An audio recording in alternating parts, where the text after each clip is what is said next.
Annie Slivka. Oui. Bonjour Annie. Bonjour Harry. Alors Annie, on s'est connus donc il y a quelques années. Oui. Tu étais venue avec des très grandes œuvres, j'ai un souvenir mémorable, Oui. dont une qui était positionnée trop haute. Oui. Hein? Qui était celle qui est là. Ah, Qui était les musiques du silence. Oui. exactement.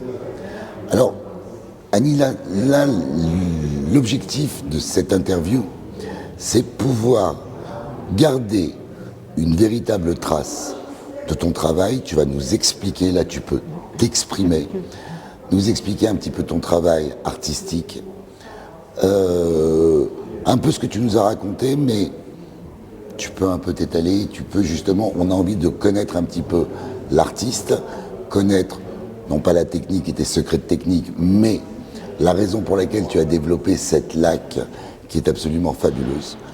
Et parle-nous un peu de toi. Eh bien, j'ai découvert la laque, j'avais 16 ans, et par un hasard extraordinaire, je suivais les cours pour préparer l'École nationale supérieure des arts appliqués. Et aux pauses, nous nous promenions dans les couloirs et je rêvais déjà être l'élève de cette magnifique école.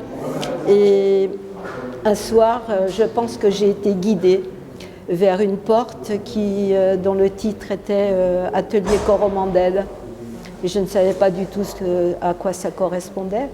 Et par curiosité, j'ai fait ma petite perrette, j'ai ouvert la porte et dans la pénombre, j'ai découvert quelque chose d'absolument éblouissant.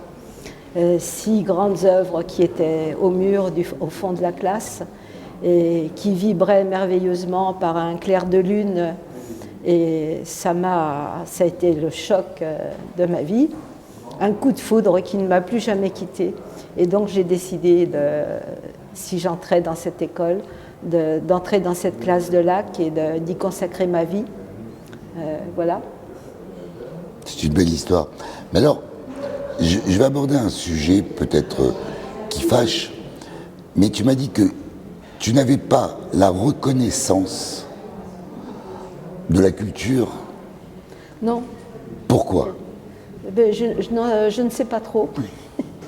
Je pense qu'en France, on ne reconnaît pas trop la technique de lac comme art, comme forme d'art, mais plutôt d'artisanat, de décoration et métier d'art. Et je ne comprends pas cette frontière qui pour moi est... C'est assez incroyable, parce qu'en réalité, tu es une véritable artiste peintre. Oui, je me sens tout à fait peintre et je réagis comme une artiste peintre. Et j'essaie de présenter mes œuvres dans des galeries qui, en règle générale, me refusent en prétextant que la laque est fragile. Et on m'a dit d'ailleurs que je n'étais pas peintre. C'est plus que décevant d'entendre ce genre de choses, parce que des artistes qui mettent 10 fois moins de temps, 10 fois moins de travail, je dirais même 100 fois moins de travail, sont reconnus en tant que tels. Et alors que toi, c'est réellement une superposition, un travail de long terme. Je veux dire, tu fais pas ça au lever de crayon ni au jeter d'encre. Pas du tout, pas du tout. C'est un travail de maturation sur des mois et des mois. Il faut entrer en concentration, je dirais, avec l'esprit zen quand j'entre à l'atelier. Et ce qui m'aide beaucoup aussi, c'est que, je ne sais pas si tu le sais ça, je suis musicienne aussi. Et ah, ça, je ne le savais pas. J'ai fait partie des chœurs de l'Orchestre de Paris pendant 14 années et j'en ai été la soliste soprano.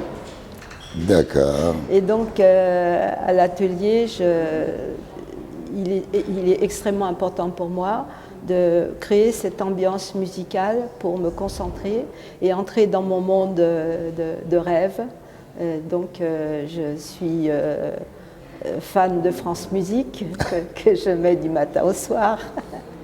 Voilà. En tous les cas, on en sait déjà beaucoup, beaucoup plus sur toi. Moi, en tous les cas, de ce que je vois et de ce que je connais de ton travail, je sais que tu as quand même quelques collectionneurs qui ont de très belles œuvres à toi.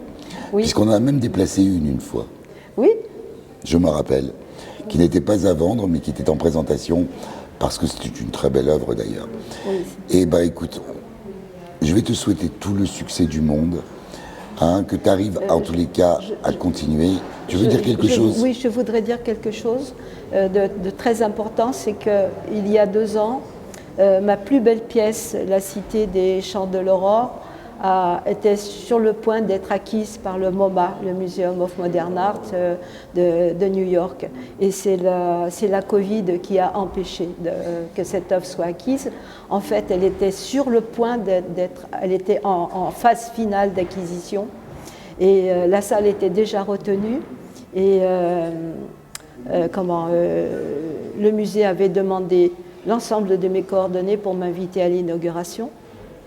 Et en fait, l'équipe qui m'avait choisi, le directeur est décédé et une partie de l'équipe est partie du musée. Donc après, voilà, ça a été, hélas, ça a été abandonné. Voilà. Mais c'était sur le point vraiment très. C'est vraiment très dommage. Oui. Très très dommage. Parce que c'était quand même un aboutissement. Ah oui, tout à fait. Ça Voilà, aurait été la consécration. La consécration, oui. On est bien d'accord. Oui. En tous les cas, merci beaucoup Annie, merci pour ces mots, merci pour ta présence. Et comme je te disais, je te souhaite tout le succès et j'espère que tu arrives à ta consécration le plus vite possible. Je te remercie, c'est très très gentil et puis merci beaucoup pour cette interview. Merci Annie.